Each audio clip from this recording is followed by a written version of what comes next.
Muy buenos días.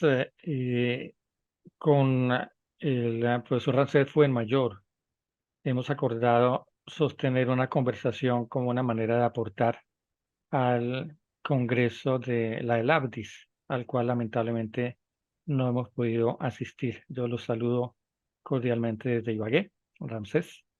Igualmente, Alfonso, un afectuoso saludo para ti y para el resto de los amigos de Lápiz. En conversaciones previas con Alejandro, me decía que el tema que convocaba a esta nueva ELABDIS giraba alrededor de una pregunta. Y la pregunta era cómo diseñar cursos o asignaturas a través de los cuales se pudiese enseñar el pensamiento sistémico. Conversando con Ramsés sobre esa pregunta, nos parece que es importante ampliarla. En lugar de pensar en cómo diseñar cursos específicos para enseñar pensamiento sistémico como si este fuese una competencia tradicional, nos parece que es más conveniente hacer un ejercicio para abordar el aprendizaje y el proceso de enseñanza-aprendizaje desde una perspectiva sistémica. Eh, ¿Por qué cree Ramser que es importante hacer esta extensión de la pregunta original? Yo creo que ahí hay, por lo menos en mi experiencia, no solamente una conveniencia, sino en el caso mío, puede ser que sea por problemas de limitación, una necesidad. Y para mostrar esa necesidad me gustaría compartir la pantalla un momento. El caso es que el pensamiento sistémico lo entendemos y compartimos eso con Alfonso como una ontoepistemología incorporada. Y una ontoepistemología incorporada, en mayor o menor medida, no necesariamente en medida completa, pero en cierta medida, significa una disposición hacia cualquier cosa que sea el caso.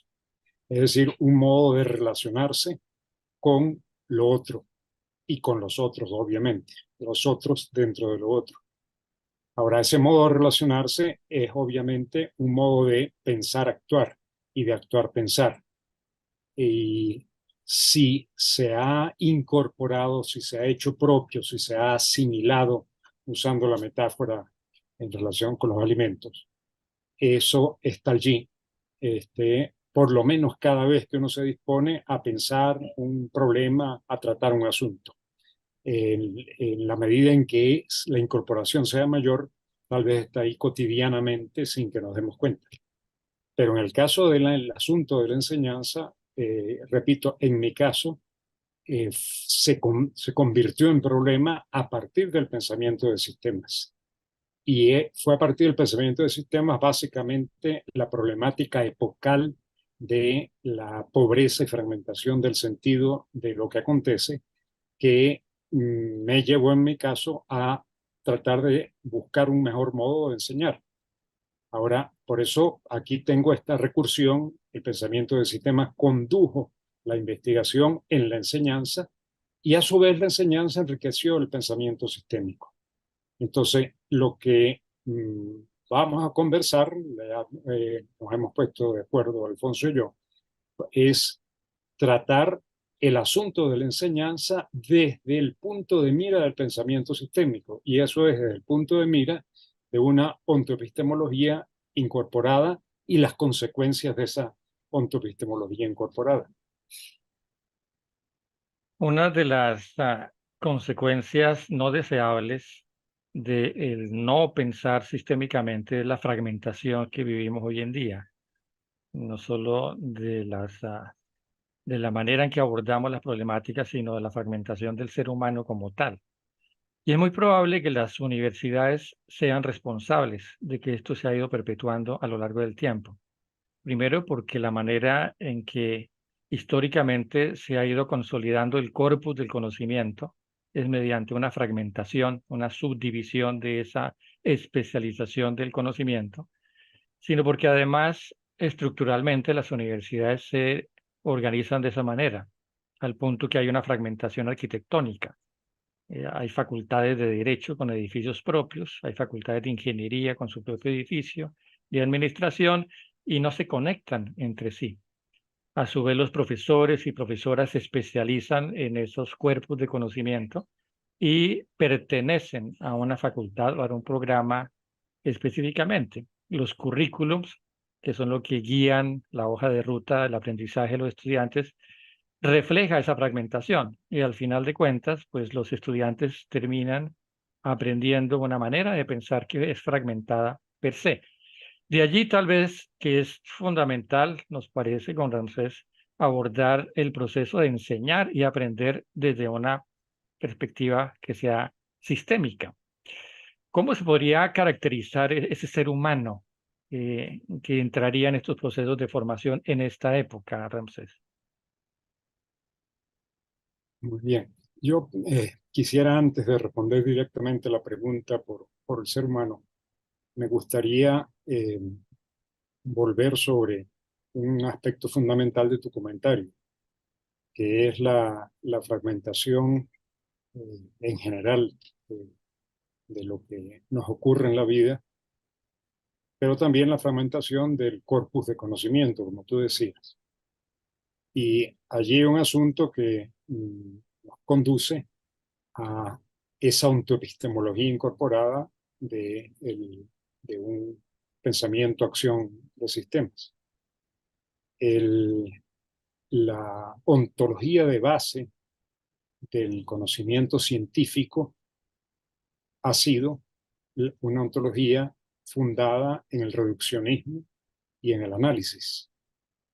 Y eso quiere decir que está fundada en una concepción de cualquier cosa que sea el caso como un ser en sí mismo, como un ser que existe por sí mismo y que es independiente de la situación vital en la que aparece esa cosa, pues lo que sea que sea el caso. Entonces, un volcán existe en sí mismo, una piedra existe en sí misma, una persona existe en sí misma. Una persona, ese volcán no depende de que necesariamente para que el volcán se presente depende de que haya una persona ante la cual se está presentando o un conjunto de personas ante la cual se está presentando. Y lo que se está presentando depende de la situación vital de esa persona y de la historia, en particular de la historia de esa persona o de ese conjunto de personas. Y eso lo que significa es, y vamos al otro lado, que si una ontoepistemología sistémica está partiendo de una concepción que es opuesta a esto, que está fundada en la dependencia ontológica. Y la dependencia ontológica lo que quiere decir es que eso que se presenta en la cara de Alfonso que yo veo en este momento, está dependiendo de una historia, en este caso mi historia, que comienza mucho antes de mi nacimiento y que tiene una parte eh, vinculada con mi historia particular, que hace que la persona que yo estoy viendo en este momento, primero, sea una persona y segundo, sea Alfonso Reyes, alguien a quien conozco, aprecio y admiro. Entonces, eh, esa misma persona, si apareciese ante cualquier ciudadano que esté caminando en este momento en la calle que no lo conozca, no es Alfonso Reyes, es alguien diferente. Entonces, el punto es que una ontoepistemología sistémica como esa en la que estamos de acuerdo, Alfonso y yo, está fundada en la dependencia ontológica. Ahora, ese simple hecho de estar fundada en la dependencia ontológica hace que el conocimiento científico tenga que ser aprendido de una manera que es diferente, es decir, tiene que ser aprendido con pinzas. Humberto Maturana, tiene un modo de entender el asunto de cómo poder comprender y actuar dentro del conocimiento científico a pesar de profesar una ontología y una epistemología diferente a la que realmente impulsa el conocimiento científico.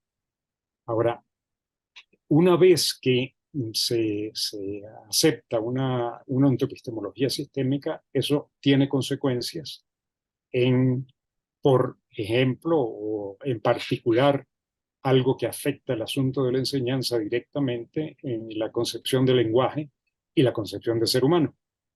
Y Alfonso me pregunta por el ser humano, que yo creo que ambas concepciones están íntimamente ligadas. El ser humano que heredamos de la modernidad es un ser humano que se concibe como un ser racional. Y eso quiere decir un ser que primero piensa y luego actúa. Es algo así como un diseñador, un ingeniero que concibe, diseña y el diseño se lleva a la práctica. Y eso lo está haciendo en todo momento de su vida. Y obviamente eso no lo hacemos. Es decir, la mayor parte de nuestra vida transcurre de manera tal que nosotros no estamos pensando primero, diseñando y luego actuando, sino que simplemente actuamos. Ahora, ¿actuamos de acuerdo con qué? Actuamos de acuerdo con un cierto plan cultural, con un entrenamiento cultural. Y ese entrenamiento cultural en nosotros, los seres humanos, necesariamente se da en el lenguaje. Es decir, que nos constituimos en el lenguaje. Seguramente Alfonso quiera decir algo antes, pero me gustaría eh, hacer alguna anotación sobre el asunto del lenguaje después que Alfonso tome la palabra. Claro, en esa misma dirección, el lenguaje ya no empieza a ser visto como un instrumento que es utilizado para describir lo que ocurre alrededor nuestro, sino que el lenguaje empieza a ser visto como algo connotativo, con lo cual creamos lo que ocurre y sucede a nuestro alrededor. Y en ese proceso de crear lo que observamos alrededor, nos creamos a nosotros mismos. Hay una frase que a mí me llamó mucho la atención de un discípulo de Humberto Maturana, que es Francisco Varela, que refiriéndose a este punto, él decía que los seres humanos eh, son precisamente el resultado de las distinciones que hacemos. O sea que emergemos como seres humanos al distinguir lo que no somos. En el proceso de distinguir lo que no somos, estamos constituyéndonos nosotros. Eh, Cuando vemos una película, por ejemplo, y la comentamos con alguien que también la vio al lado nuestro, y le preguntamos qué le pareció a usted la película, si escuchamos con atención, lo que nos dice de la película nos dice más de esa persona que de la película. Y creo que ahí hay una conexión con lo que Ramses está hablando de esa constitución nuestra en el lenguaje. Sí, me gusta resumirlo diciendo que no es tanto que nosotros tengamos un lenguaje, sino que un lenguaje nos tiene a nosotros. Es decir, que nosotros ya nos damos tanto en cualquier cosa que se presente ante nosotros como en nosotros mismos. Es decir, la percepción que tenemos de nosotros mismos se da necesariamente en el lenguaje. Entonces, nuestro medio de vida, de existencia, es el lenguaje.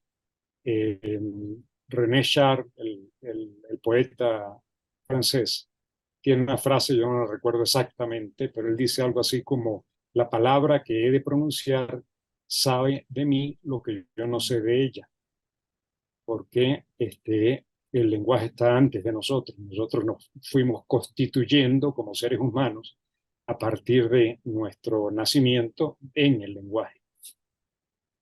Y a Y entonces, propósito, bueno, claro, conectando lenguaje con aprendizaje, surgiría una pregunta natural y es ¿cómo aprendemos un lenguaje? Algo interesante es que no aprendemos un lenguaje a partir de un proceso racional de conocer la estructura gramatical del mismo, sino es un proceso que de forma natural empieza a darse. ¿Por qué no elaboras un poco más lo que piensas sobre esa conexión entre el lenguaje y su aprendizaje? el modo de cuando nos relacionamos con los primeros seres humanos con los que nos relacionamos, con nuestros padres, probablemente hermanos, o dependiendo de la estructura parentesco, la etnia en que vivimos, la cultura que vivimos tal vez con otros seres humanos, y dependiendo de las situaciones particulares. pero nos relacionamos con seres humanos para poder ser humanos. Si no, llegamos a ser como aquellos niños lobos que se han encontrado en la India, que realmente no son seres humanos se comportan como lobos y que en algunos casos ha costado mucho, mucho, mucho, o no ha sido posible humanizarlos. Han perecido simplemente porque no han podido humanizarse en un ambiente humano. Bueno, en ese proceso de humanización nos humanizamos dentro de un lenguaje. Ahora, un lenguaje podría concebirse, y vamos a tratar un poco más ese punto ahora, podría concebirse como un juego o como una serie de juegos. Nosotros estamos en el lenguaje sometidos a reglas que en el caso natural, es decir, cuando aprendemos un lenguaje desde niño, nunca nos dicen las reglas, no nos enseñan gramática primero, sino que simplemente aprendemos a hablar con los otros. Y una pequeña anécdota, cuando yo estaba bastante pequeño, acompañaba a mi abuelo a jugar dominó y iba con él y simplemente jugaba por allí, a veces me colocaba al lado de la mesa y veían lo que estaban haciendo. Y un poco más adelante, un buen día, me propusieron jugar dominó. Mi abuelo murió muy pronto, un poquito después de esa actividad. No sé, sería a los 10 años, algo así, que me propusieron jugar dominó. Y para mi sorpresa, yo más o menos sabía jugar dominó. Algo tenía que me permitía jugar dominó. Bueno, es eso. Ese es un aprendizaje que no viene de la exposición de reglas como cuando aprendemos otros juegos, pero está regido por reglas. Es decir, que esto que yo estoy diciendo, lo estoy diciendo a partir de una serie de reglas que son implícitas. Y si dijese algo que fuese en contra de esas reglas, simplemente les sonaría absurdo a ustedes y a mí también, porque estamos violando reglas que ya están sembradas en nosotros, están asimiladas, incorporadas en nosotros. Entonces, en la enseñanza de cualquier cosa, finalmente lo que va a ocurrir si realmente se logra la enseñanza es la apropiación de juegos, la apropiación de reglas que se hacen implícitas y entonces se ejercen, como se ejerce, por ejemplo, la habilidad de nadar. Una vez que se aprende a nadar, que uno no piensa cómo va a ser la brazada o la patada, sino que simplemente la realiza, ni piensa cómo va a flotar, sino que simplemente flota. Y esta conexión entre lenguaje y juegos creo que nos lleva a otro concepto que creo que es muy importante, por lo menos en el discurso que estamos desarrollando, producto del que suele denominarse el segundo Wittgenstein. El primero tal vez fue como el sumum europeo de la época del racionalismo. Su Tractatus Lógico-Filosóficos, pues es un ejercicio deductivo brillante a mi juicio. Pero el segundo Wittgenstein es muy distinto. Y allí, en sus reflexiones filosóficas, aparece la idea o el concepto de juegos del lenguaje. ¿Por qué no ahondas un poco más en el concepto? Ese concepto de juegos del lenguaje fue, por lo menos en mi caso particular, fundamental para comprender y para tratar de impulsar el asunto educativo y en particular hacerlo en la escuelita Paideia que fundé ya hace unos cuantos años y que funcionó durante 10 años. Y la idea es que eh, enseñar mediante juegos. Enseñar mediante juegos significa mediante actividades que tienen un cierto carácter lúdico que permiten el aprendizaje, es decir, que van dando lugar al aprendizaje. Eh, esa, pues, es más o menos la idea básica. Ahora, cómo diseñar los juegos, qué tipos de juegos, qué formas, en qué formas se pueden sembrar el conocimiento mediante juegos, es un asunto interesante en el que me gustaría que Alfonso introdujese el tema. Y aquí hay una coincidencia interesante porque recién regresé yo de hacer mi doctorado en Inglaterra, en donde tuve la fortuna de conocer a Ramsés por primera vez. en la Universidad de Humberside, me vinculé a la Universidad de los Andes y entré al Departamento de Ingeniería Industrial al mismo tiempo que entró otro profesor. Él venía a terminar su doctorado en Francia, que se llamaba Roberto Sarama. Lamentablemente murió hace un par de años. Y los dos llegamos a dictar cursos en una recién creada maestría de ingeniería industrial. Curiosamente, sin conocernos, él empezó a dictar un curso sobre cibernética de la cibernética, que se basó en un libro que editó Heinz von Foerster cuando él, Heinz, dirigió el Laboratorio de Computación Biológica en los 70, 73, 74 en la Universidad de Illinois. Y estaba ya dando los primeros pasos en su concepción de la cibernética de segundo orden. De hecho, se había reunido con Maturana en Chile, lo había invitado, y los dos coincidieron en la Universidad de Illinois. Y editan un libro con ese título, Cibernética de la Cibernética. Por mi parte, yo estaba dictando un curso más metodológico sobre cibernética organizacional. Y cuando terminó el semestre, los Andes hace regularmente un ejercicio de evaluación del desempeño de los profesores, sobre todo los primeros que llegan, y nosotros éramos nuevos. El desempeño mío fue muy bueno y el de Roberto fue muy malo. Entonces el director del departamento nos sugirió que conversáramos y ahí nos conocimos. Y pues la pregunta obvia de Roberto es, ¿usted qué hizo en su curso que los estudiantes lo evaluaron bien, que a mí no, porque eran los mismos estudiantes? Yo le conté. Y entre otras le conté que yo mezclaba en las clases, intercalaba entre las clases ejercicios lúdicos.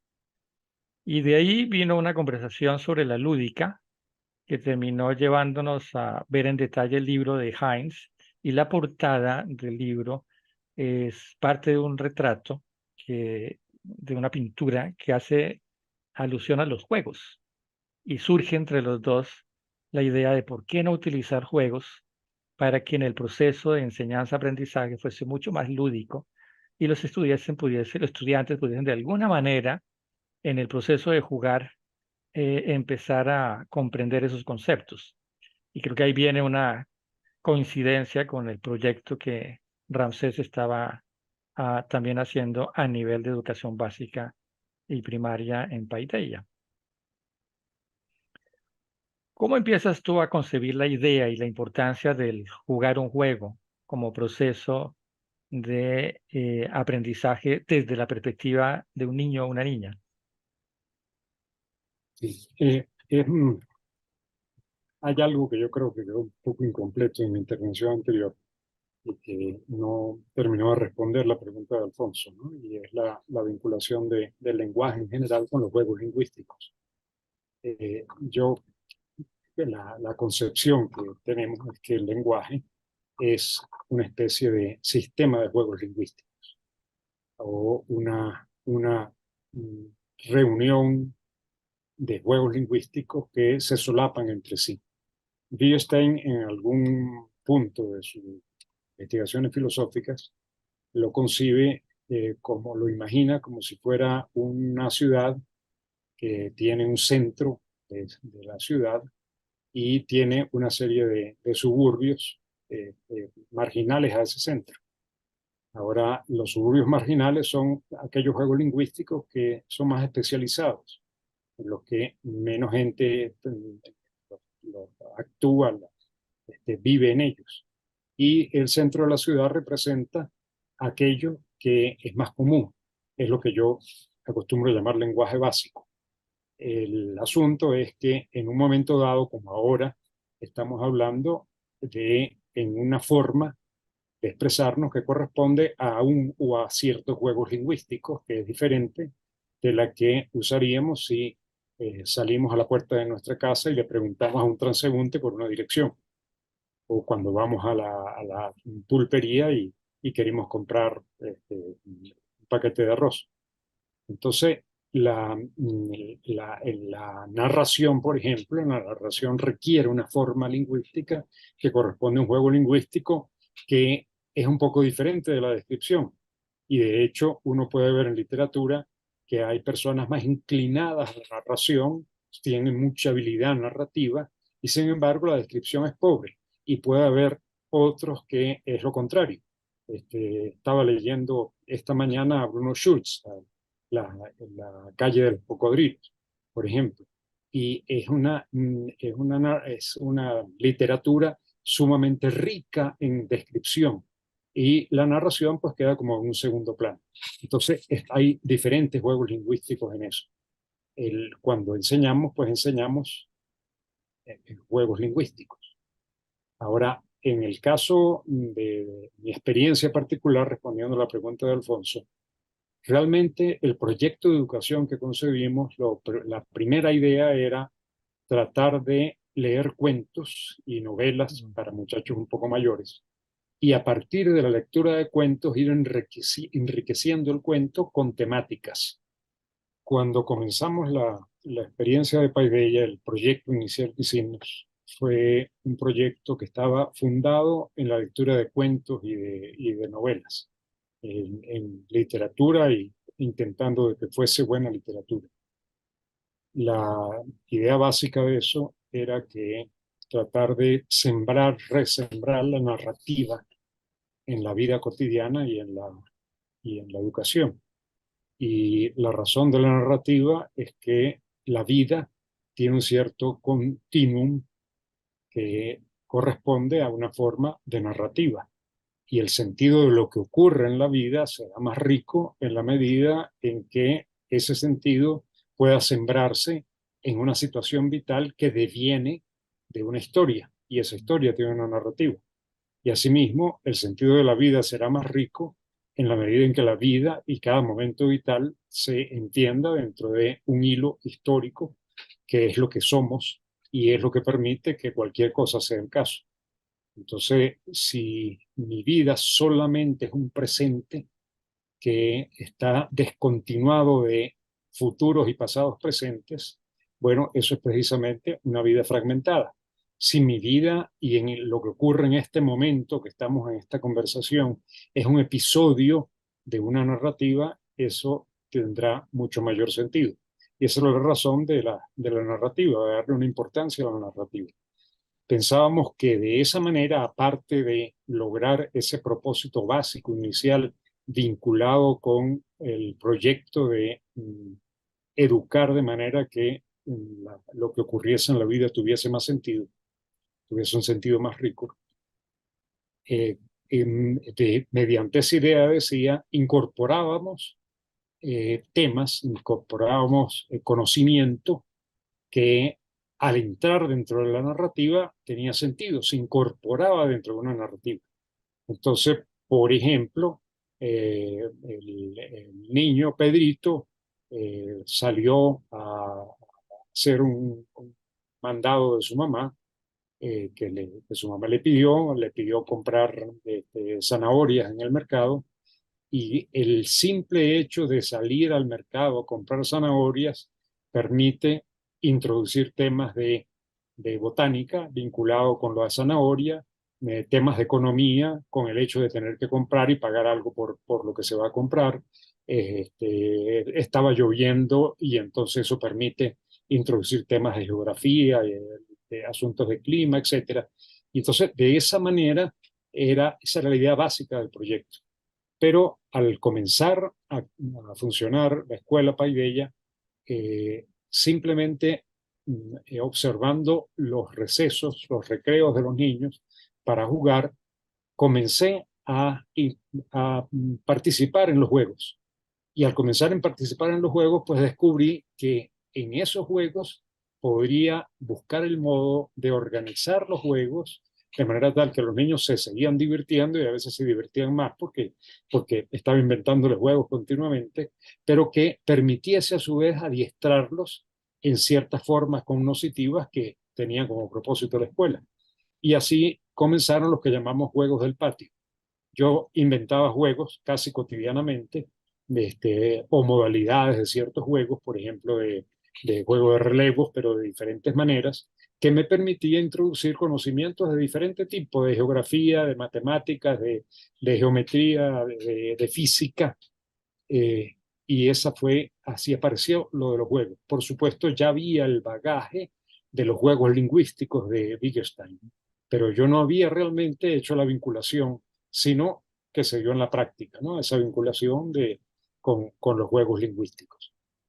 La historia cambia cuando se piensa además en la característica de los juegos per se. Y de eso me gustaría que hablara Alfonso, sobre los juegos, sus reglas y cómo eso puede enriquecer el diseño de juegos para el aprendizaje.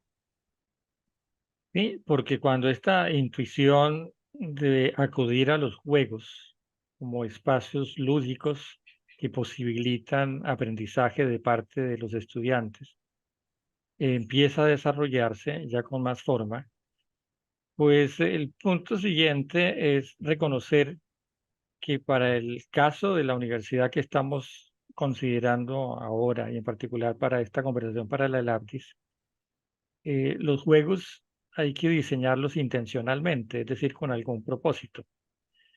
Y eso nos llevó a empezar a estudiar con un poco más de detalle qué es lo que caracteriza cualquier juego, sea cual sea el juego que estemos jugando. Y tal vez la esencia de todo juego, lo mencionó Ramsés hace un momento, es que está constituido o definido por reglas. Si empezamos a ver el concepto de regla, lo primero que aparece a la mente es que las reglas, cualesquiera que ellas sean, limitan el comportamiento de quienes deciden jugar el juego, porque tienen que seguir la regla o las reglas. Pero si uno piensa con un poco más de calma, se da cuenta que las mismas reglas no solo limitan el comportamiento, sino posibilitan su despliegue en muchas posibles formas. Uno lo ve, por ejemplo, en cualquier juego tradicional, por ejemplo, el fútbol.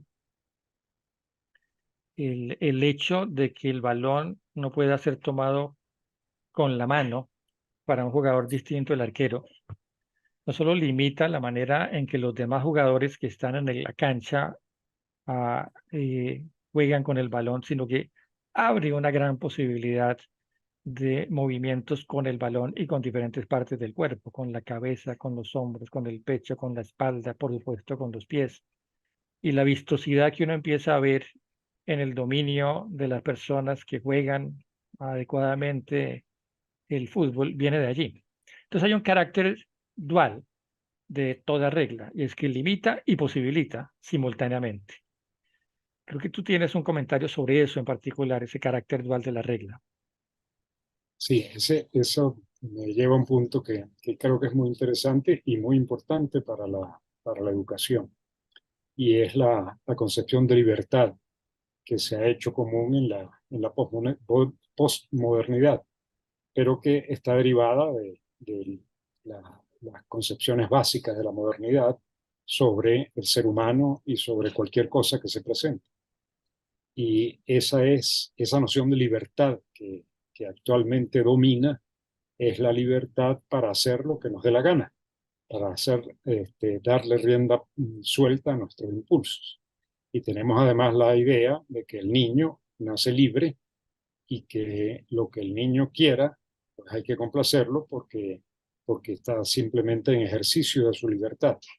Y no nos damos cuenta de que continuamente nosotros estamos sujetos a esto que acaba de decir Alfonso. Estamos sujetos a reglas.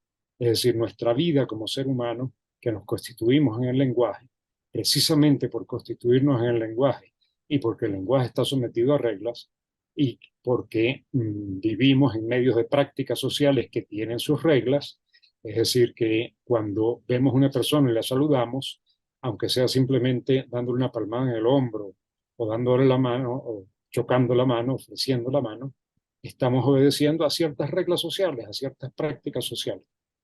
Estamos siempre sujetos a reglas, pero es a partir de esas reglas que nos movemos. Es a partir de esas reglas, como dice Alfonso, que se desarrolla una habilidad para jugar el fútbol de una cierta manera que no se usa la mano. Y entonces estos jugadores de fútbol desarrollan esa posibilidad de moverse con las piernas, de patear el balón de una cierta manera que un ser humano como yo, por ejemplo, que no juega fútbol, no sueña en poder hacerlo aunque tuviera buenas condiciones físicas, porque simplemente no ha podido desarrollar, no ha asimilado esa forma de libertad de movimiento.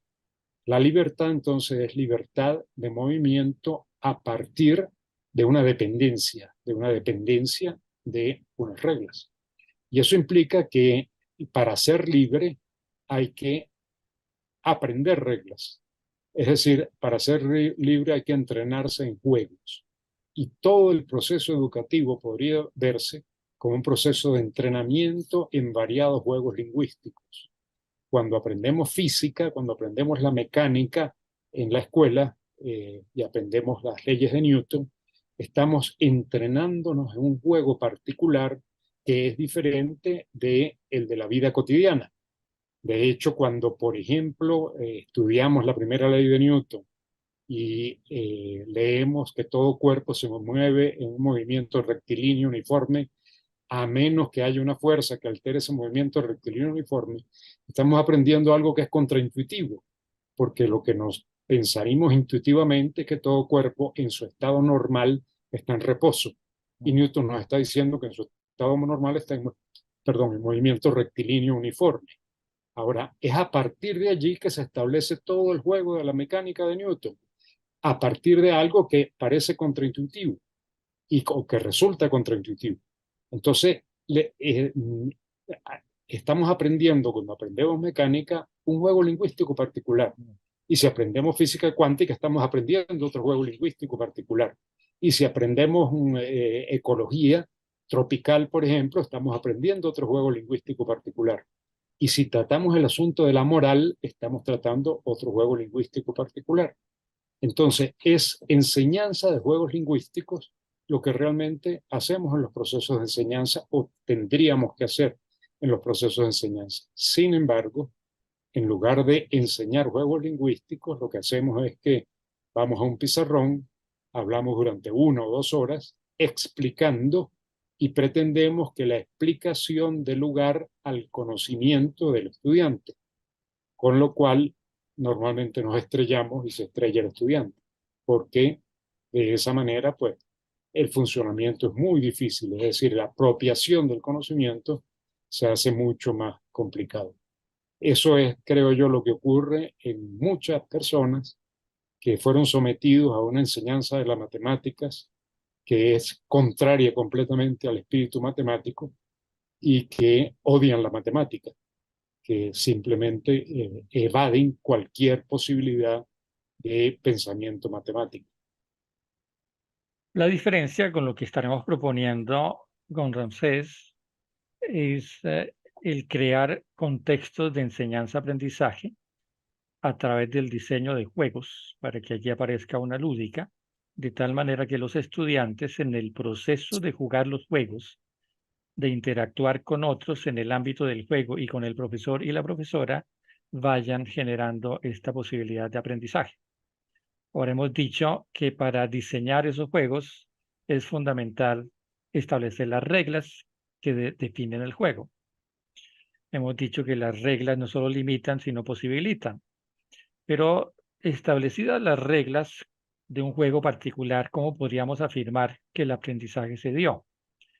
Parte de lo que estamos sugiriendo es que cuando las reglas se hacen explícitas para que los jugadores empiecen a jugarlas, pueden ser implícitas también, pero si son explícitas al comienzo, en el momento en que los jugadores incorporan las reglas, es decir, no tienen que acudir explícitamente a la regla, reflexionar, traerla a colación, la regla particular, antes de poder comportarse, o sea, jugar. En el momento en que las reglas desaparecen, se hacen transparentes, se incorporan, se meten en el cuerpo del jugador, en ese momento estamos diciendo que el aprendizaje empieza a aparecer. Que no ahondas un poco más en esta conexión entre la transparencia de las reglas y el aprendizaje del individuo. Bien, imaginemos, por ejemplo, que estamos aprendiendo a nadar. El entrenador, el que nos enseña, nos dice que entremos en el agua. No, si es buen entrenador, no nos va a soltar en el agua para que nos cause mucho temor y odiemos la posibilidad de nadar, sino que nos permite agarrarnos a la orilla y nos dice que empecemos a darle a los pies tratando de impulsarnos. Aprendemos entonces una forma de mover los pies. Esa forma de mover los pies va a ser finalmente una regla de natación. Y luego, paulatinamente, nos va enseñando lo necesario para podernos mantener a flote y para poder avanzar de 4 maneras diferentes que hay en natación. Eso obedece todo a reglas. Cuando estamos comenzando, pensamos cómo es que debo mover los pies, cómo es que tengo que hacer la brazada de libre o cómo tengo que hacer la brazada de mariposa, y nos va corrigiendo el entrenador lentamente. Llega un momento en que no pensamos cómo es que vamos a mover los pies, ni cómo vamos a hacer la brazada de mariposa, sino que cuando se trata de nadar mariposa, nadamos mariposa, de una manera tal que movemos todo el cuerpo para nadar de esa manera. Es decir, que hemos incorporado las reglas. Eso tal vez se ve más claro en otras prácticas de deportes como el fútbol o el tenis. Ocurre lo mismo, hay una serie de reglas, ya Alfonso se refería un poco a un aspecto del fútbol, pero hay una serie de reglas que delimitan cómo se juega fútbol y a partir de ahí se desarrolla el juego de fútbol. Cuando la persona está aprendiendo a jugar fútbol, tienen que decirle, explicarle ese conjunto de reglas y la persona tiene que estar pendiente de ellas hasta que las asimila. Algo similar ocurre con el ajedrez. Alfonso probablemente nos pueda ilustrar un poco con un ejemplo cómo las reglas y una tipificación de reglas en el ajedrez se despliega y se va asimilando lentamente de manera tal que el buen jugador simplemente desde su incorporación de las reglas, sin pensar en las reglas, sin pensar cómo mueve la reina o cómo mueve la torre, juega.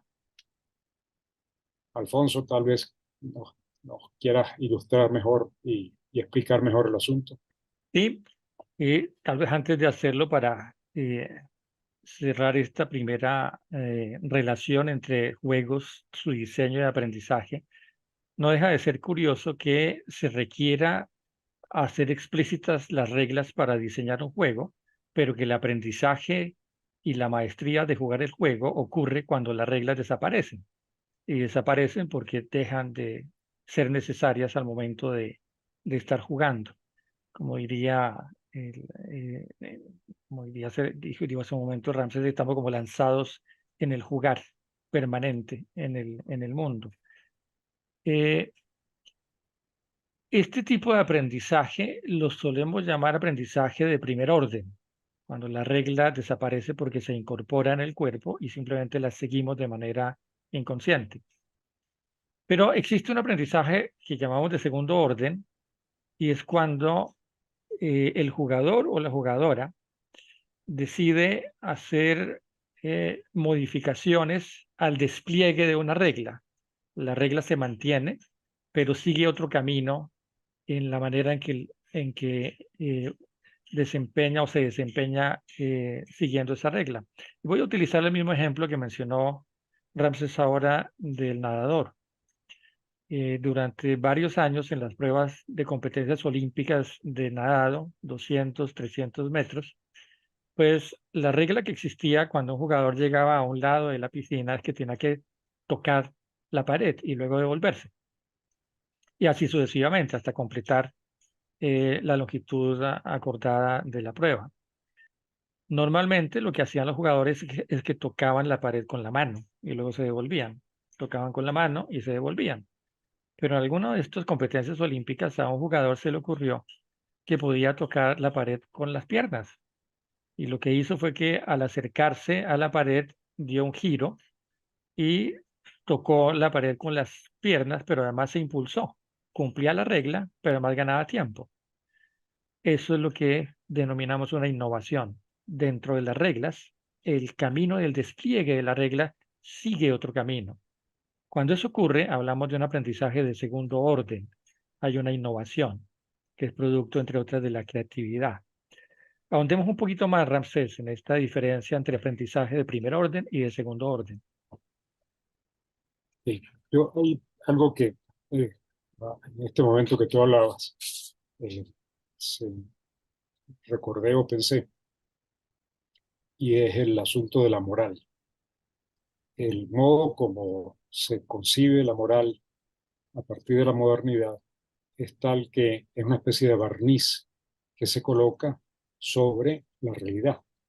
Es decir, que hay una realidad básica, por ejemplo, esta pantalla de computador, o mi esposa, o lo que en este momento está haciendo mi esposa, y esos son hechos y cosas de la realidad. Y eso puede o no tener una connotación moral, puede o no tener, y subrayo la palabra, valores. La palabra valor, acuñada no hace tanto, en el siglo XIX, tal vez un poquito antes, en el siglo XVIII en algunos casos, para el asunto moral, lo que está indicando precisamente es eso. La moral se concibe como un conjunto de valores, y esos valores son barnices, pintura que se coloca sobre las cosas. Entonces, cuando se enseña la moral, se enseña como le enseña el sacerdote en la iglesia, mediante un sermón en donde se dice lo que es bueno y lo que es malo, pero eso no entra dentro de un juego. Imagínense ustedes que se le enseña a una persona a jugar ajedrez y se le dice que no puede mover la reina como el caballo mueve y no puede mover el caballo como el alfil mueve, le da una serie de prohibiciones, pero nunca juega. Es decir, nunca entra a jugar ajedrez, sino que mantiene una serie de reglas en su mente, son los llamados valores, que tiene que no puede decir mentira, que no puede robar, que tiene que amar a Dios por encima de todas las cosas, etcétera, etcétera. Esa serie de valores, la persona tiene que pensar para ver en una situación vital si los va a poner en práctica o no los va a poner en práctica. ¿Qué ocurre realmente con la enseñanza de una moral que se arraigue? Primero que todo, la moral no es externa a la realidad. Es decir, lo que se presenta ya es bueno o malo, y ya es conveniente o no es conveniente. Ya está envuelto en una forma moral. Es por eso que es un poco risible, es arena de otro costal, pero es un poco visible eso de que las ideologías terminaron. El decir que las ideologías terminaron es una ideología que requiere que decir que las ideologías terminaron. Pero siempre la realidad está impregnada, es parte o tiene en su sustancia lo moral. ¿Cómo enseñar lo moral? En situaciones vitales. Y precisamente es mediante los juegos se puede enseñar a convivir con los otros y con lo otro de una manera adecuada, moral. Por supuesto que eso es relativo, de una manera que en una cultura particular consideremos adecuada. De la otra manera, y Pues, ese es precisamente el gran fracaso de la moral en el presente, es que se queda en el aire la moral, se queda como un barniz, y realmente somos seres amorales en ese sentido. no, completamente de acuerdo. Si seguimos en este orden de ideas, la pregunta siguiente que surge es, bueno, ¿y cómo diseñamos un juego que pueda constituir un contexto de enseñanza-aprendizaje adecuado? Eh, y eso lleva a la importancia de las reglas de juego. Rápidamente, algunos tipos de reglas de juego. Tal vez lo primero es mencionar lo que, tomado de Giddens, se denomina las dimensiones de una regla, que son tres dimensiones que sugiere Giddens. La primera es la dimensión del significado, que tiene que ver con el sentido que le asignamos a la regla. La segunda es la dimensión normativa, que está relacionada con aquello que limita el comportamiento de la persona mientras juega el juego. Y la tercera es la dimensión de legitimidad, que tiene dos aspectos. Primero, nos permite dar cuenta de por qué jugamos como estamos jugando. Y segundo, de alguna manera nos permite reducir la gran variedad de posibles comportamientos de los otros, porque sabiendo que legítimamente están jugando el juego, comparten las reglas que nosotros también estamos siguiendo. Eso es lo que le da la legitimidad al juego. Ahora, planteado de esta manera, Giddens sugiere que estas dimensiones de alguna forma constituyen la estructura de lo que se esté desarrollando a partir de la descripción utilizando estas reglas. Pero esta es una estructura que es vacía. ¿Cómo entiendes tú este concepto de una estructura vacía en este contexto?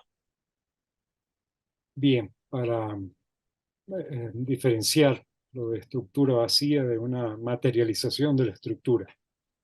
En eso que se da en llamar estructuralismo, que es una etiqueta que nombra muchas formas y muchas variedades.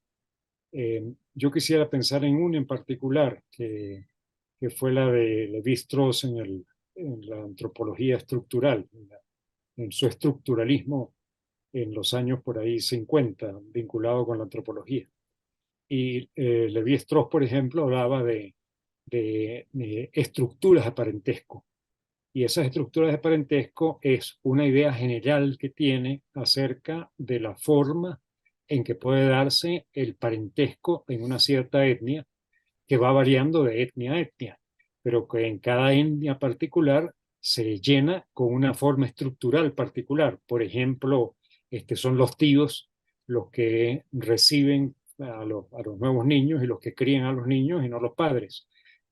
O son los padres y los padres junto con los tíos, o los padres junto con los abuelos, es decir, se dan diferentes variaciones con una idea general de una estructura. En el caso que menciona Alfonso, pues hay esa estructura general de Giddens que está dada por esas tres especies de ejes: el sentido de las reglas, las limitaciones y la legitimidad. Pero en cada caso particular, esa estructura general se va a llenar, y ojalá Alfonso nos permita con un ejemplo verlo más claramente, se va a llenar con un sentido de la regla particular, con unas limitaciones y con una forma de entender la legitimidad. Y esa es la diferencia que creo yo haría entre estructura vacía y esa materialización, ¿no? La estructura vacía, lo que nos está planteando Giddens, es un modo de pensar, de organizar el pensamiento con respecto a un juego particular o con respecto a una situación particular que es regida por reglas. Exactamente, y es lo que llevó a Giddens a salirse de ese debate entre los estructuralistas y la posición opuesta más al nivel del individuo en sí mismo, y lanzar o proponer lo que él llamó como una tercera vía. Y esa tercera vía tenía que ver precisamente con que lo importante, más que la estructura, era el proceso de estructuración. De hecho, el título del libro que él publica, en donde hace explícito lo que estamos mencionando acá, se llama The Structuration Theory, es la estructuración. Es decir, se mueve hacia el proceso de estructurar, no hacia la estructura. O sea que nos movemos de concebir o de diseñar una estructura de juego a diseñar o posibilitar un proceso de estructuración permanente. Y es en esa dirección que queremos movernos cuando hablamos de diseñar contextos de enseñanza-aprendizaje. Las reglas aparecen como un instrumento inicial para que el profesor dé esa primera forma inicial al juego, pero una vez que el juego empieza a desplegarse, lo que importa es el proceso de su despliegue. Y es en ese proceso, mientras que permanezca guiado por el profesor, que los aprendizajes pueden empezar a surgir. Ese es como el cambio importante en lo que estamos planteando como diseño de un juego. Y creo que con esto, Ramsés, podríamos entrar ya en materia a mostrar ejemplos de diseños de juegos para contextos de aprendizaje. Muy bien, vamos, me parece que eso nos ayudaría precisamente a ilustrar lo mismo que lo que estás diciendo últimamente y todo lo que hemos dicho hasta ahora.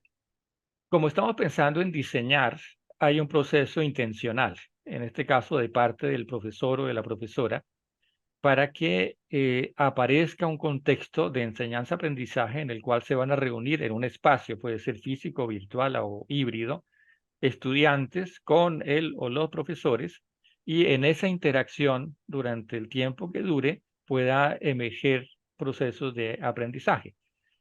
Para hacer ese diseño de esos contextos o de estos juegos, vale la pena distinguir tres tipos de reglas. De nuevo, la distinción es útil para el proceso de diseño, no para el proceso del juego, del despliegue del juego.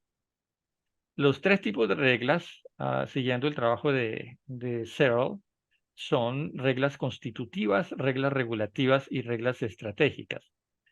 Las reglas constitutivas se pueden diferenciar en dos: reglas de propósito, que son las que responden a la pregunta ¿por qué y para qué estamos jugando este juego? Y sobre todo, ¿cuándo sabemos que termina el juego?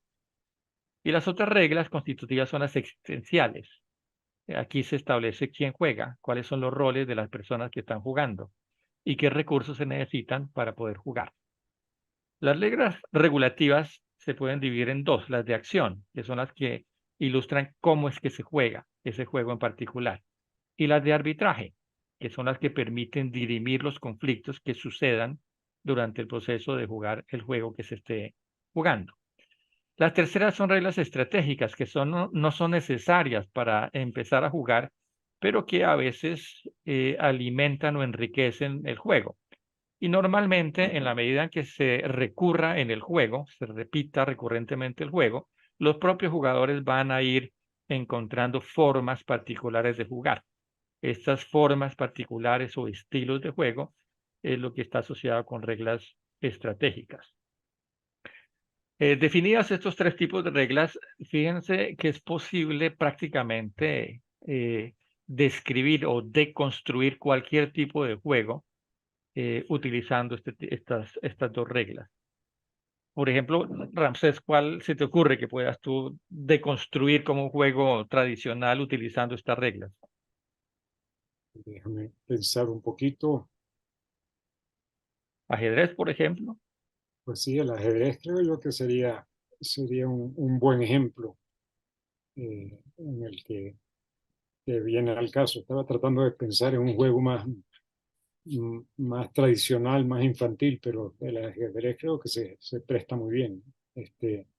Yo, pues, no sé, puedo comenzar y tú me vas corrigiendo que eres quien ha ganado más experticia en este modo de estructuración, pero Sí, eh, el propósito, bueno, ¿para qué jugamos? Para encerrar al rey de manera tal que no tenga escape y es el mate al rey, es matar al rey, es acabar con el rey del otro jugador. Y en ese o momento, generar tablas cuando el otro jugador no puede mover y yo tampoco puedo mover. exacto, es decir, termina el juego en ese momento y con esas variaciones que Alfonso muy bien menciona. ¿Quiénes juegan? Pues juegan los dos jugadores que juegan, los recursos que necesitan, pues necesitan el tablero de ajedrez. Posiblemente allí no se podrían estar las piezas y los movimientos de las piezas. Eh, Luego vendrían las regulativas, cómo se juega.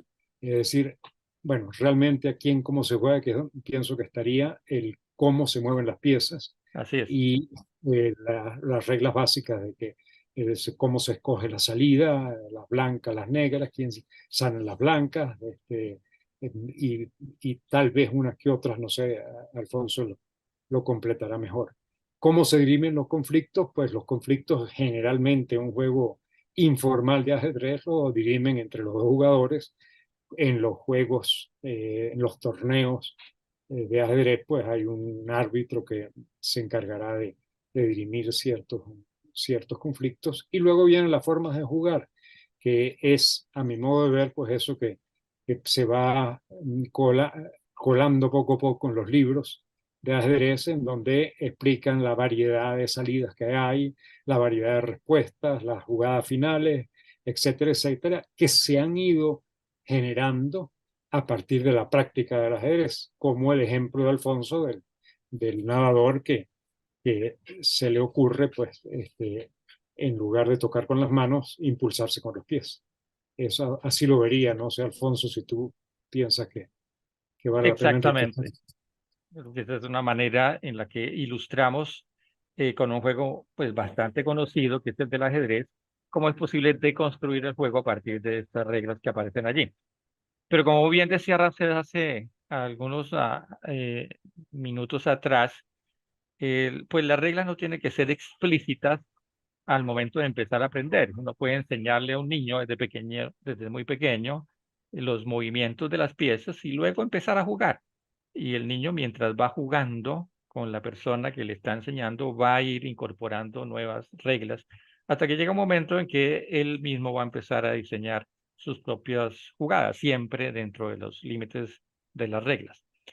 Ahora podemos dar un paso adicional en la conversación y es cómo utilizar estas ideas de juegos que pueden deconstruirse y por lo tanto diseñarse a partir de reglas, las tres tipos que mencionamos ahora, para diseñar un contexto de enseñanza-aprendizaje, por ejemplo, en una universidad.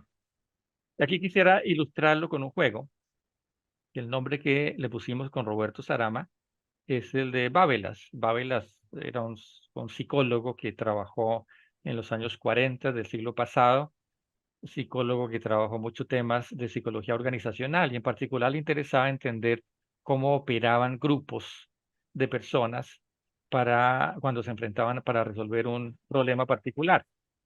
Eh, Fue parte del grupo cibernético en los años 48 a 53 más o menos en la ciudad de Nueva York. Y allí presentó un artículo en el cual nos basamos para mostrar este juego. ¿Qué es lo que busca el juego? ¿Cuál es el propósito? Lo que queríamos mostrar en ese curso que estábamos diseñando con Roberto en la Universidad de los Andes en los años 90 era mostrarle a estudiantes, en ese caso de ingeniería industrial, la importancia de pensar o diseñar con antelación las, las formas de conversación de personas en un grupo cuando el grupo quiere resolver un problema. Lo que planteaba el artículo de Babelat es que la topología de las conversaciones afecta la efectividad del grupo para resolver un problema.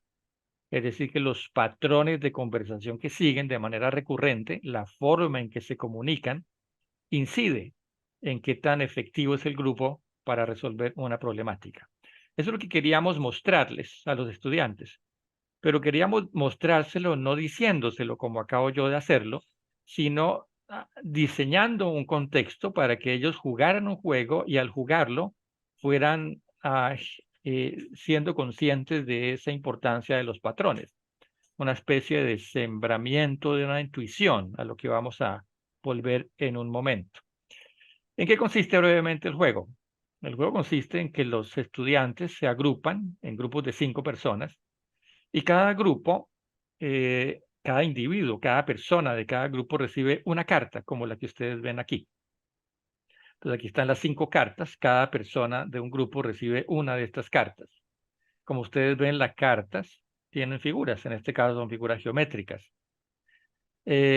Las personas no deben mostrar las cartas a los demás. Cada uno ve su carta, pero no debe mostrársela a los demás. ¿En qué consiste el juego? El juego consiste en que el grupo tiene que averiguar cuál figura tienen en común. Si ustedes ven aquí las 5 cartas que tiene un grupo, pueden darse cuenta cuál es la figura que es común. En este caso sería este círculo que está en cada una de las 5 cartas. Mientras que este cilindro está en la primera, en la segunda, pero no está en la tercera. Entonces la única figura que es común es el círculo. Entonces el juego termina cuando las 5 personas levantan la mano, porque todas saben cuál es la figura que es común, se la muestran al profesor o la profesora sin mostrársela a las demás, y cuando todos han mostrado la misma figura y esta coincide, pues el juego terminó y ese grupo ganó. Ese es el propósito y así termina el juego. Ahora, ¿qué reglas hay que limitan su comportamiento? La primera es que nadie puede hablar. La segunda es que solo pueden comunicarse escribiendo texto en papelitos. No pueden dibujar en el papel, tienen que escribir un texto, lo que quieran escribir, que quieran comunicarle a otra persona de su grupo, lo tienen que escribir en el texto. Y lo otro es que los papelitos solo pueden pasárselo a otras personas de su grupo siguiendo un patrón de conversación, que es la parte fundamental del juego. Y hay estos 4 patrones. Es posible diseñar más, pero normalmente cuando yo lo he jugado con estos patrones. Aquí de nuevo ven las 5 personas representadas en estos circulitos. Aquí en este que estoy señalando, el primer patrón, el jerárquico, pues hay una persona que se conecta, que conversa con todas las demás, pero entre ellas, estas 4 de abajo no se pueden conversar. El otro patrón es este, que se llama lineal. El otro al extremo derecho es circular. En el circular cada persona se puede comunicar, o sea, pasarle papelitos al que está a la izquierda o al que está a su derecha, pero no más. Esos son los patrones. Entonces, cuando va a arrancar el juego, cada grupo escoge un patrón de conversación y una vez que escoge el patrón, tiene que seguir ese patrón una vez que arranque el juego. Una vez que cada grupo sabe cuál patrón de conversación va a seguir, el juego arranca, todos se quedan en silencio y empiezan, dado que cada persona recibió ya la carta, empiezan a conversar, o sea, a pasarse papelitos entre ellos para poder resolver el problema. El problema es encontrar cuál es la figura que es común. Ahora, este Perdón, juego, sí, una Ramsés, pregunta. ¿Hay allí una limitación en el número de papelitos? no pueden usar todos los papelitos que quieran. Ok. En el centro de cada mesa uno pone un montón de papelitos, pueden usar los que quieran. Ahora, lo interesante es lo que ocurre, porque este juego yo lo he jugado en este momento, puedo decir, centenares de veces. O sea, llevo muchos años utilizando este juego en diferentes contextos. Lo he hecho con estudiantes de universidad, de diferentes asignaturas, de diferentes carreras. Lo he hecho en el mundo empresarial, en fin, en muchos sitios. Y normalmente cuando arranca el juego, tal como lo estoy mostrando, hay algo que suele pasar y es que uno de los grupos termina relativamente de manera rápida. Rápida es menos de 5 minutos. Hay un grupo que logra resolver el problema. Y el grupo que logra resolverlo normalmente es este de jerárquico que aparece aquí. Perdón. Este que está acá. Ahora, ese grupo normalmente termina muy rápido porque sigue una estrategia. Antes de arrancar el juego, el profesor le dice a los estudiantes, ustedes que ya saben qué es lo que va a pasar, sin conocer las cartas todavía, conversen entre ustedes para que acuerden una estrategia de cómo van a resolver el problema, sin conocer todavía las cartas.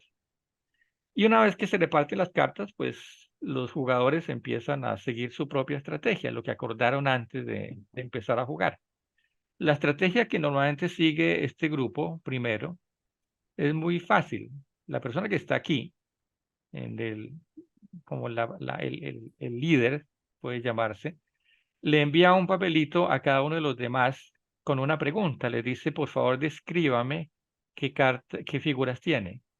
Y cada una de las otras 4 personas escribe sus 5 figuras y se las devuelve. La persona que actúa como líder aquí, pues compara las descripciones que hizo cada una de las 4 personas con las que él tiene, escoge la que es igual, en este caso el círculo, y les devuelve a cada uno un papelito diciéndole, es el círculo. Y cuando hace eso, ya todos saben que es el círculo, todos levantan la mano y resuelven el problema.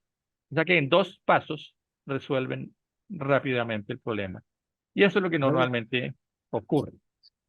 vale la pena notar allí, por lo que, para el sentido del juego, que esas respuestas van a ser nombres de figuras geométricas, ¿no? Entonces va a ser triángulo, rombo, círculo. Esas van a ser simplemente la respuesta en palabras, como decía Alfonso, no hay dibujos, no hay más nada, sino palabras. Exactamente. Ahora, lo interesante del juego es la segunda ronda, porque en la segunda ronda, cuando termina la primera y el profesor hace como un recuento y le pregunta a las personas qué pasó y cómo jugaron, y las del grupo jerárquico explican la estrategia que siguieron, entonces el profesor les dice, muy bien, ahora que ustedes se entrenaron, hagamos una siguiente ronda para que vuelvan a jugar. Y la siguiente ronda sigue las mismas reglas, los grupos siguen los mismos patrones de conversación que habían escogido, pero cuando se reparte, las cartas que reciben son estas que están acá.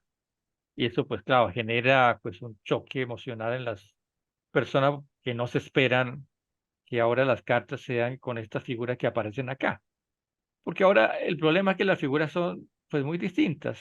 Y de hecho yo lo he hecho con figuras todavía más ah, aleatoriamente construidas que las que ven aquí. O el efecto es que las personas empiezan nuevamente a trabajar, a tratar de resolver el problema. Y aquí normalmente lo que ocurre es que el grupo que termina respondiendo adecuadamente primero es este, el grupo circular. Algo que suele ocurrir es que el grupo inicial, el que ganó antes, el jerárquico, difícilmente termina el juego. Pueden pasar 10 o 15 minutos y no logran responder adecuadamente cuál es la figura que es común. Cuando termina el juego y nuevamente se abre la posibilidad para que cada grupo cuente qué fue lo que vivió y cómo resolvieron, por ejemplo, los circulares, el problema, lo que suele ocurrir es que estas personas de la estructura circular, después de tratar de entender cuáles eran las figuras que los demás tenían, se dan cuenta que es importante diseñar una especie de lenguaje para describir las figuras y empiezan a compartir entre pares, porque si es la estructura de conversación, ese lenguaje y el lenguaje termina circulando entre ellos y finalmente cuando encuentran una manera de describir las figuras, encuentran la figura que es común y resuelven el problema. Mientras que este grupo, el jerárquico, colapsa porque inicialmente tratan de seguir la misma estrategia que siguieron al comienzo.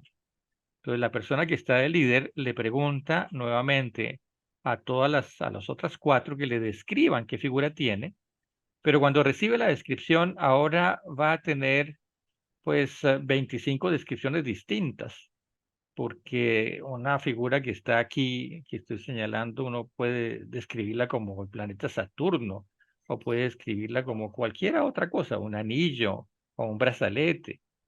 Y el efecto es que esta persona no logra encontrar una descripción que coincida entre todas. Entonces, lo que tiende a hacer es que le responde a cada una diciéndole, ¿usted qué quiere decir por Saturno? ¿O usted qué quiere decir por esta sombrero que tiene aquí? Y la respuesta de esa persona pues va a ser una explicación más detallada y el efecto es que esta persona que está actuando como líder cada vez va a tener más y más y más variedad y llega un momento en que colapsa. El efecto que uno ve al ver el juego después de cierto momento es que en esta estructura jerárquica, mientras que el líder está muy concentrado en un montón de papelitos tratando de darle sentido a lo que recibió, los otros compañeros empiezan a ponerse un poco de mal genio, porque no logran entender por qué su líder no les comprende la descripción que ellos claramente están dando. Entonces empiezan a verse patrones que se recurren una y otra vez. Ahora, lo interesante, creo yo, para finalizar la explicación del juego, es que si uno les pide a los estudiantes que cambien los patrones, o sea, que quien tenía el patrón jerárquico pase al circular y el circular pase al jerárquico, y vuelve a jugar el juego con otras cartas, pero también ah, no asociadas con figuras geométricas claramente establecidas, pues lo que vuelve a encontrar es que las personas que tenían este patrón jerárquico no resuelven el juego, aun cuando antes esas mismas personas sí lo resolvieron, pero tenían un patrón de conversación distinto. Y eso es lo que empieza a mostrarles esa intuición de que el patrón de conversación afecta la manera en que el grupo logra responder a un problema en particular. ¿Qué reflexión te surge del juego, Ramsés? Bueno, ya varias. Es muy interesante el juego.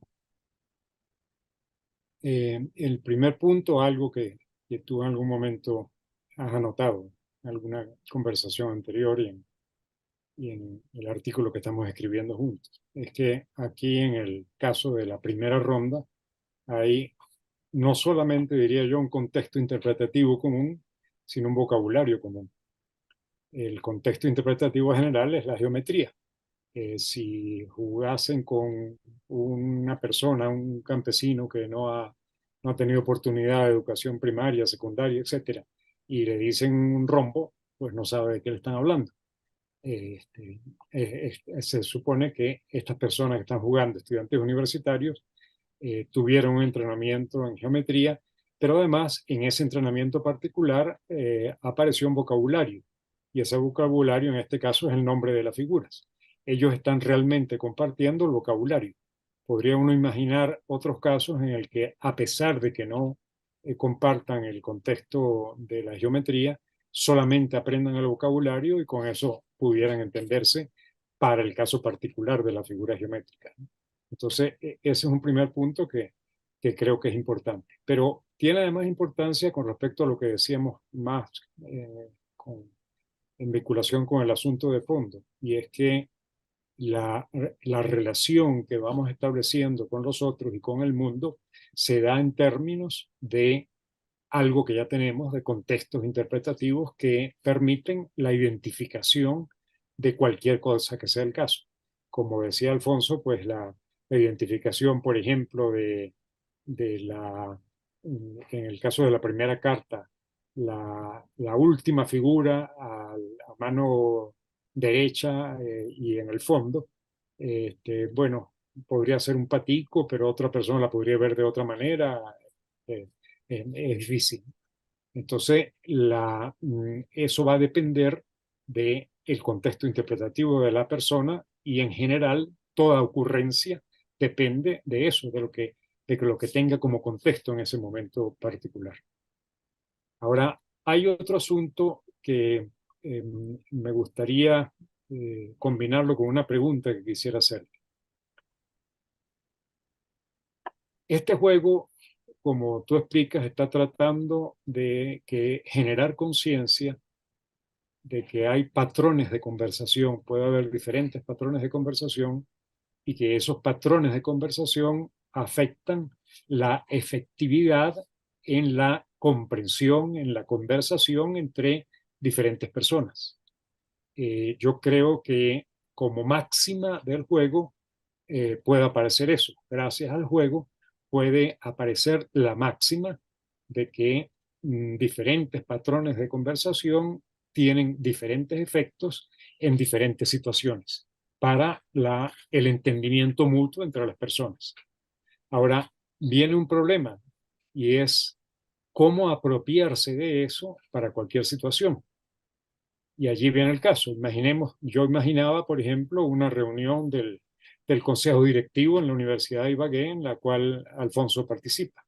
Hay tal vez una especie de estructura previa, general, que tal vez tenga una cierta forma jerárquica para cierta condición, pero una vez que se dé las discusiones, van a aparecer diferentes situaciones muy diferentes que probablemente ameritan diferentes patrones de conversación.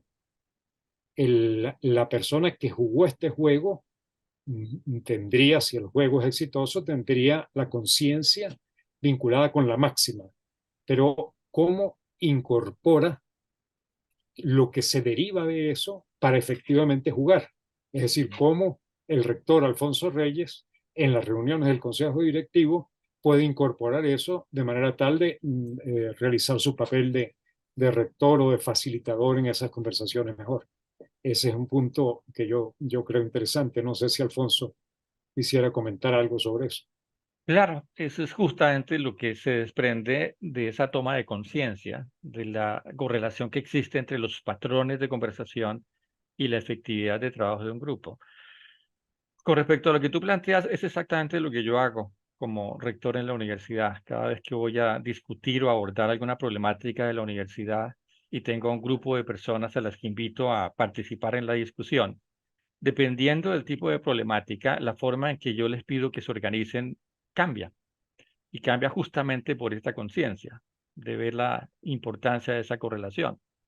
E incluso a nivel de consejo superior lo he hecho, porque sería, no hacerlo sería dejar de lado esto que estamos viendo que ilustra el trabajo del artículo de Babelas. Aquí como los estudiantes no están en un ambiente que es de empresa, sino están en una universidad aprendiendo, el tomar conciencia, lo que llamamos un sembrar de la intuición de que el patrón de conversación influye en la efectividad del grupo, está mediado por el profesor o la profesora. Y está mediado porque durante el despliegue del juego, mientras está jugando el juego, es el profesor, mediante preguntas que está haciendo, el que va llevando a que los estudiantes finalmente hagan ese eureka, de tomar conciencia de que es importante el patrón. Ahora, si uno generaliza esto que estamos planteando al contexto completo de la universidad, esto que estamos diciendo debería empezar a materializarse o a ejemplificarse en muchas otras instancias de la universidad, porque en las universidades hay muchos momentos en los cuales es necesario hacer reuniones con estudiantes, entre ellos, entre estudiantes y profesores. Y diseñar los patrones de conversación y ser consciente de que si yo cambio el patrón, las dinámicas de las conversaciones van a cambiar, puede ser importante. Si eso es una práctica que aparece en la propia universidad como manera de organizar discusiones, creo que esto empezaría a responder la pregunta de Ramsés, cómo materializar o hacer explícito en la praxis de los estudiantes el que el diseño de los patrones de conversación es importante. No sé si eso responde a la pregunta tuya. Sí, y creo que el punto es muy interesante, ¿no? En relación con diferencias entre diferentes juegos. Fíjense, si aquí el propósito del juego solamente es poder llegar a la máxima, el juego tal como está alcanza ese propósito o puede alcanzar ese propósito si la persona realiza el juego, pues el que pueda jugarlo bien. Porque va a llegar a la máxima de que la efectividad en la conversación va a depender del patrón de conversación entre diferentes personas. Pero como hemos ilustrado con la conversación, pues el que esa máxima pueda a su vez digerirse, asimilarse y ponerse en práctica, no pasando por un proceso en el que tiene que meditar cuál será el patrón, cuál será el otro, sino que simplemente se juega como juega el futbolista, tiene que haber algo más. Y es lo que dice Alfonso, pues tendría que haber como otras prácticas, otros juegos en los cuales la persona puede asimilar realmente la práctica necesaria para poder poner en práctica, valga la redundancia, la máxima a la que llegó con el juego. Es decir, que hay la intuición que el juego siembra es una intuición que es propia del juego y que la destreza que van a tener los jugadores es en ese juego particular escoger entre los cuatro tipos que se le están dando el patrón de conversación. Pero hasta ahí llega esa intuición. La intuición para la vida, el trabajo en las organizaciones, sea universidad o sea una empresa de producción de tornillos, ya requiere algo más, requiere una asimilación adicional. Entonces, esa asimilación adicional implica de nuevo el sembrar intuiciones que son propias de esa asimilación. Entonces, creo que la lección que obtenemos de esto es cuál es el nivel de apropiación de las intuiciones que se obtiene en relación con hasta dónde se quiera llegar en la enseñanza. Y esto tal vez apunta también a algo adicional, y es que los contextos de enseñanza-aprendizaje a los que nos estamos refiriendo no están supeditados únicamente al salón de clase, sino son contextos de enseñanza-aprendizaje que están en el campus universitario, o sea, en el quehacer de la vida universitaria. No están únicamente en el salón de clase, repito, porque en la medida en que eso se logre generalizar, pues todo el quehacer universitario, la vida de lo que ocurre en la universidad, debería en sí mismo actuar como un contexto de enseñanza-aprendizaje. Allí hay un punto, Alfonso, sumamente importante a mi modo de ver, ¿no? Esa generalización. y me remito a la experiencia de Paidella. Nosotros, muy rara vez los profesores que trabajamos allí, eh, mm, dimos sermones, digamos, morales de cómo comportarse o cómo no comportarse. Y sin embargo, probablemente con el modo de conducción de los juegos, con el modo de relacionarnos con los jóvenes, pero en particular con el modo de jugar, yo creo que se fueron generando una serie de patrones morales, de formas de relación con los otros, que en el caso de Paideia, a mi modo de ver, fueron muy interesantes y muy convenientes, porque realmente lo que reinaba en la escuela era un ambiente de fraternidad. Los mayores ayudaban a los menores, todos querían participar, todos querían estar en la escuela. Yo no recuerdo que hubiese un solo pleito, pelea entre los niños. Era un ambiente realmente pacífico y de una convivencia muy deseable, diría yo, para un grupo social. E insisto, ese es un resultado de esa práctica, a mi modo de ver, del modo de realizar esa práctica que da lugar a una forma moral y a un modo de relación humana particular. Por supuesto, puede dar lugar a otras formas de relación humana.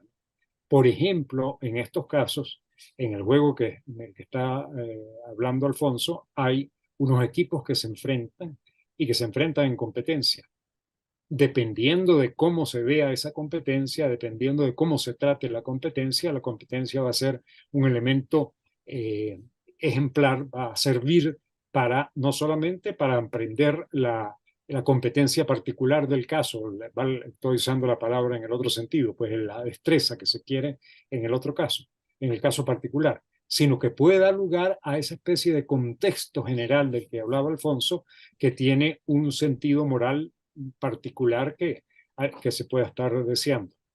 Entonces, de nuevo, con el asunto de la competencia por el contrario puede ser tal que haga que las personas estén tratando de usar a los otros, de aprovecharse de los otros, de entrar en conflicto con los otros, depende de cómo se maneje la competencia.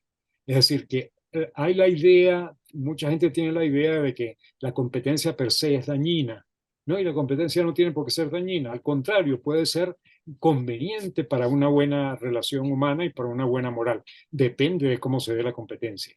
Y ese es un elemento muy importante, yo diría, en la universidad, a nivel de los docentes, de los profesores, a nivel de los estudiantes, de cómo se realice eso. En este juego en particular decíamos que se siembra una intuición en los estudiantes, pero esa intuición se logra mediante la guía del profesor. Es importante el papel del profesor acá, un profesor como guía. Vamos a ver más adelante el cambio del rol del profesor, de lo tradicional que solemos entenderlo como alguien que dicta una clase, a lo que estamos proponiendo como el diseñador de contextos de enseñanza-aprendizaje. Pero hay también la posibilidad de diseñar juegos en los cuales la intuición se siembre directamente, es decir, sea el jugar el juego el que siembra la intuición. Ramsés creo que tiene una experiencia muy buena al respecto en Paideia. Sí. Yo haría la diferencia primero, no tanto en el modo como lo está haciendo Alfonso de la guía del profesor, sino de si se requiere un momento de reflexión o no Okay. se requiere el momento de reflexión. Noten que cuando se le pide, por ejemplo, en este caso, y en otros casos de los cuales Alfonso tiene ejemplos aún más, se le pide al estudiante que piense cuál va a ser el patrón conveniente para realizar una cierta ronda del juego. Se está pidiendo una reflexión al estudiante. Esa reflexión puede tener una expresión verbal o no. En otros juegos, de los que Alfonso tiene ejemplos, hay una expresión verbal necesaria para que realmente la reflexión pueda sentarse. Pero hay un momento de reflexión. Podría no haber el momento de reflexión, sino simplemente hay una conducción por parte del profesor, pero que poco a poco la misma la misma actividad que se va realizando, conducida por el profesor, pero sin necesidad de exigir la reflexión, va dando lugar a la siembra de la intuición.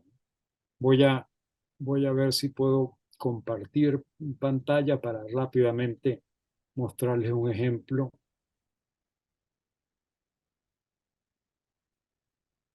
A ver si es esto que está acá. Sí, ahí ya lo vemos. Ok.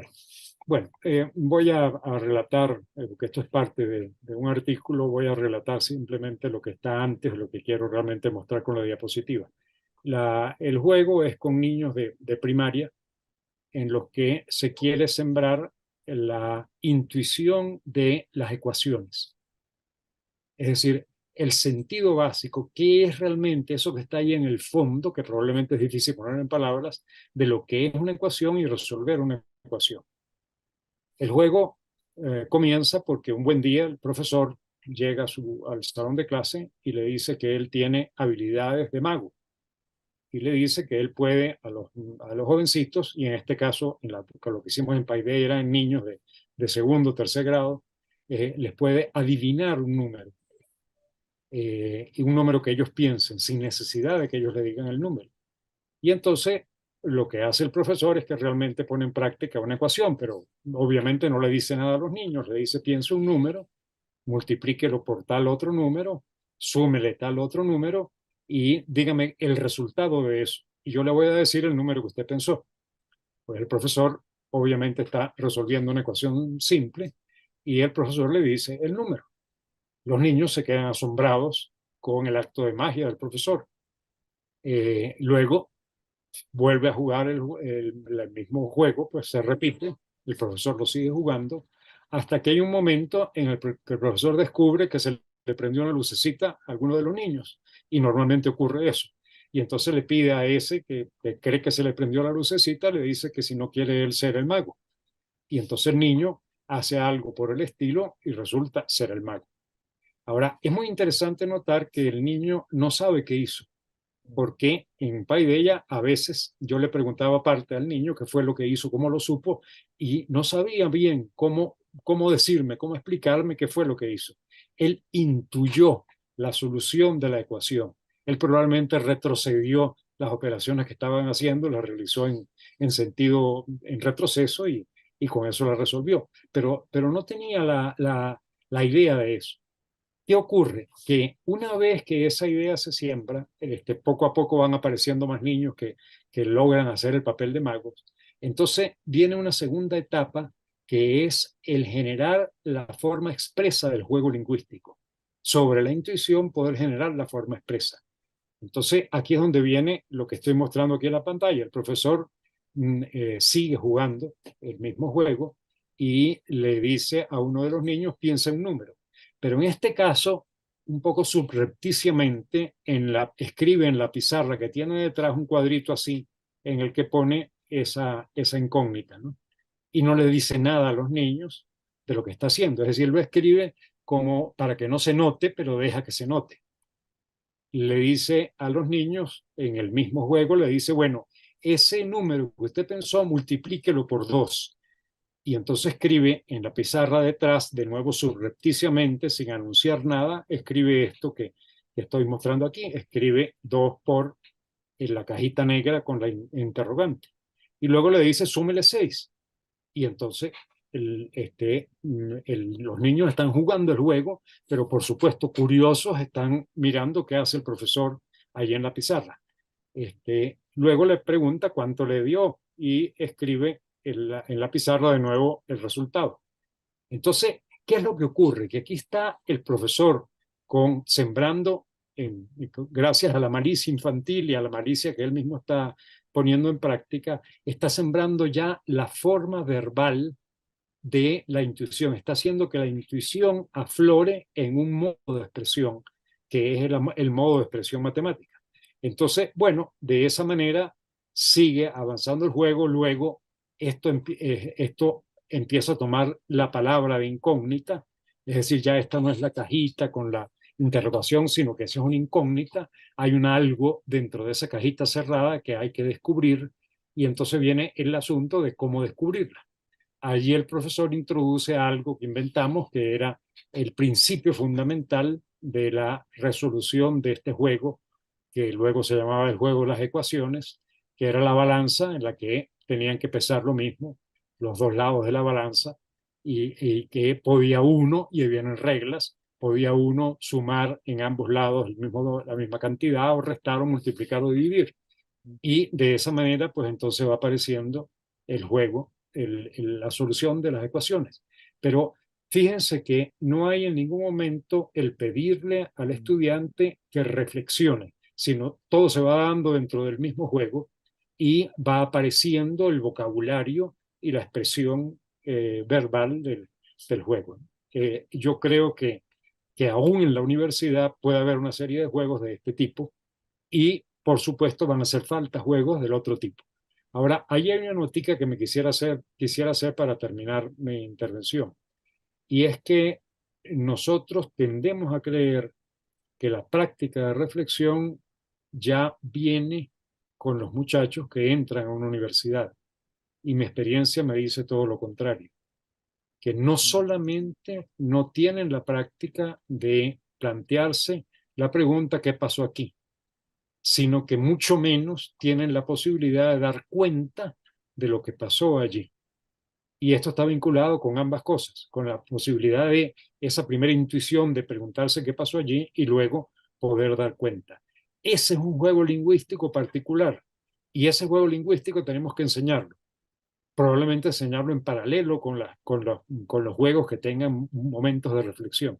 Pero me parece que si tratamos de jugar el juego en el que requiere momentos de reflexión, sin tener la conciencia como docentes, que puede ser que eso no sea factible, podemos estrellarlo.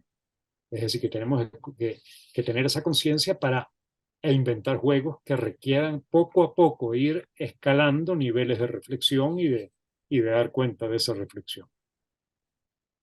Yo creo que para ir ya cerrando la conversación, el- esta última reflexión que menciona Ramsés, pues indica que el diseño de contextos de enseñanza-aprendizaje, por ejemplo, a nivel universitario, que es el que nos ocupa ahora, pues debe seguir en sí mismo un proceso que sea bien diseñado, probablemente arrancando en los primeros semestres con estos tipos de juegos que siembran intuiciones de manera directa, incluso a nivel universitario, pasando luego por estos procesos que le llevan a los estudiantes a aprender a reflexionar sobre lo que están haciendo, a dar cuenta de lo que hicieron y por qué lo hicieron, y así ir increciendo e incrementando la complejidad en el diseño de los juegos. Hasta que uno puede llegar, algo que mencionó Ramsés al comienzo de esta conversación, a juegos en los cuales aparece el concepto del metajuego. El concepto del metajuego surge cuando el estudiante que ya ha sido entrenado en estos procesos de reflexión empieza a observar la manera que observa. Es un observar la forma que observa. Observa la manera en que está jugando. Casi que empieza a intuir las reglas del juego, aun cuando no hayan sido hechas explícitamente al comienzo. Una forma de hacer eso, diría yo, más adelante en el proceso de formación de los estudiantes, es algo que con Roberto hicimos en algún momento, en un curso en particular, y era enseñarle explícitamente a los estudiantes al comienzo cómo deconstruir juegos, porque hasta ahora los juegos que hacíamos nosotros los poníamos a jugar sin hacer explícito la manera en que habíamos diseñado los juegos. Pero en esta asignatura revelábamos el truco, como decía Ramsés ahora, del diseño de los juegos. Y lo que le pedíamos a los estudiantes es que se dividieran en grupos de 4 estudiantes, un grupo de 20 o 25 estudiantes o 26. eh, eh, y en grupos los estudiantes tenían que diseñar juegos para que los otros estudiantes jugaran el juego. Entonces, en este caso, los estudiantes se volvían diseñadores de juegos, pero el grupo de estudiantes que diseñaba el juego, tenía una intencionalidad, que el profesor les decía, por ejemplo, queremos que ustedes diseñen un juego para que los estudiantes intuyan algo en particular, un concepto asociado con el curso. El proceso de diseñar juegos para que otros estudiantes lo jueguen enriquece el proceso de aprendizaje. ¿Cómo ves tú esa práctica, Ramsés? Bueno, yo creo que es muy interesante porque, como tú dices, la palabra meta es muy adecuada ahí. Se cambia de nivel, ¿no? El estudiante cambiaría de nivel. Y ese paso probablemente requiere un intermedio que tú has señalado, que tú has escrito muy claramente en la parte que tú estás escribiendo del artículo en el que estamos trabajando, y es el que hay un momento en el que se pueden jugar juegos en el cual se cambian las reglas durante el juego, de manera tal que la persona primero se adapte a contextos en el cuales las reglas están cambiando, que son contextos de la vida cotidiana. Porque ahí estamos no solamente cambiando de juego, sino estamos dentro de lo que parece ser un mismo juego. El juego se va transformando porque las reglas están cambiando. Eh, un ejemplito muy sencillo es uno que está detrás de técnicamente de esta conversación. Aquí en Mérida, donde vivo, hay cortes de luz muy frecuentes y largos, es decir, de 3 o 4 horas. Ahora, el gobierno local no avisa de un programa de cortes, ni avisa cuándo va a ocurrir el corte, sino que simplemente ocurre. Pero si uno se observa con detenimiento, empieza a descubrir ciertos patrones dentro de eso. Al descubrir esos patrones, los patrones dentro de eso, pues puede adaptarse un poco al descubrimiento de los patrones. Es decir, que hay una cierta regla que se va generando de parte de quien maneja los cortes de electricidad, que no es explícita, pero que se puede ir aprendiendo. Ahora, esas reglas van cambiando además, porque en el caso que estoy mencionando, después que uno medio descubre un patrón, ese patrón cambia completamente y empieza algo completamente diferente. Eso ocurre normalmente en la sociedad, en la interacción social. Y yo diría, es como una especie de paso intermedio en el proceso de enseñanza a la del metajuego, porque el metajuego es el poder generar formas organizacionales, por ejemplo, en el que se trata de lograr algún fin, pero que implica finalmente el diseño de un juego, porque diseñar una organización en cierta forma implica diseñar un juego o ir afinando ese juego en la medida en que se está en la organización. La tarea difícil, por ejemplo, de un rector de la universidad como Alfonso es no solamente poner en práctica unas reglas que ya están fijas, sino ir incidiendo en la transformación de una comunidad universitaria de manera tal que esa comunidad universitaria apunte en un cierto sentido que se espera que debe ser una universidad. Entonces, eso es un entrenamiento que es parte de ese metajuego que es importante en la enseñanza universitaria, porque no solamente los que están aprendiendo directamente gerencia o administración de empresas requieren eso, sino personas en diferentes campos, ingenieros, arquitectos, etcétera, se van a desempeñar en una vida organizacional y es un entrenamiento adecuado.